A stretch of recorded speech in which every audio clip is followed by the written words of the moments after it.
Ted Cruz was epically shut down yesterday at the CNBC debate when he tried to grandstand and demagogue.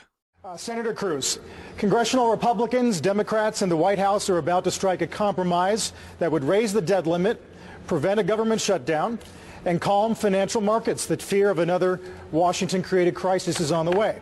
Does your opposition to it show that you're not the kind of problem solver American voters want? You know, let me say something at the outset. The questions that have been asked so far in this debate illustrate why the American people don't trust the media. This is not a cage match. And you look at the questions. Donald Trump, are you a comic book villain? Ben Carson, can you do math? John Kasich, will you insult two people over here? Marco Rubio, why don't you resign? Jeb Bush, why have your numbers fallen? How about talking about the substantive issues people care about? Does this count? Do we get credit for this one? And Carl, I'm not finished yet. The contrast with the Democratic debate, where every fawning question from the media was, which of you is more handsome and wise? So this is a question about the debt limit, which you have 30 seconds left to answer, should you choose to do so. Let me be clear. The men and women on this stage have more ideas, more experience, more common sense than every participant in the Democratic debate. That debate reflected a debate between the Bolsheviks and the Mensheviks. And nobody watching at home believes that any of the moderators has any intention of voting in a Republican primary.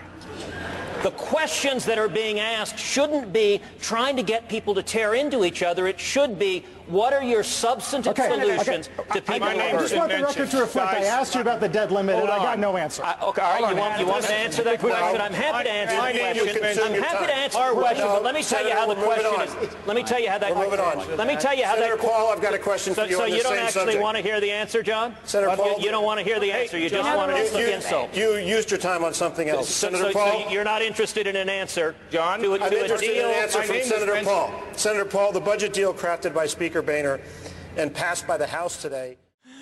Oh, that was glorious. I love the way that ended. No, okay, guys. He was asked a question about the debt ceiling and the fact that he's basically against negotiation and compromise. And people said, well, look, without raising the debt ceiling, we'll run into problems. Does this mean that you're not the kind of leader that the American people, would want, or something like that? Perfectly legitimate question about substance, about the fact that historically you have not negotiated, Ted Cruz, and about the fact that on an issue like the debt ceiling, you must negotiate or the country goes fucking bankrupt. Perfectly legitimate question about the debt ceiling. What does he do? He turns around and lectures the media that they're not asking substantive questions. They just asked you a substantive question. They just asked you one. And you pivoted, why aren't you asking substantive questions instead of this substance about the debt ceiling and whatnot? That's as substantive as it gets, guys. And when he goes down the list and he fucking says, and this question about, can you attack two people, can you do this? He made all that up. That was just a complete straw man. At one point, he mentioned, Ben Carson, can you do math? Like, brushing it off as if, like, why don't you ask him something substantive? That exchange with Ben Carson, which happened earlier, was all about substance because Ben Carson's budget does not add up. It doesn't make sense. It's not possible to implement his budget because there would be a tremendous ballooning of the debt and the deficit. And they're pointing that out, and they're saying, you do know that this, you say you want to balance the budget, but your budget would make it so that the opposite happens. And he's like, no.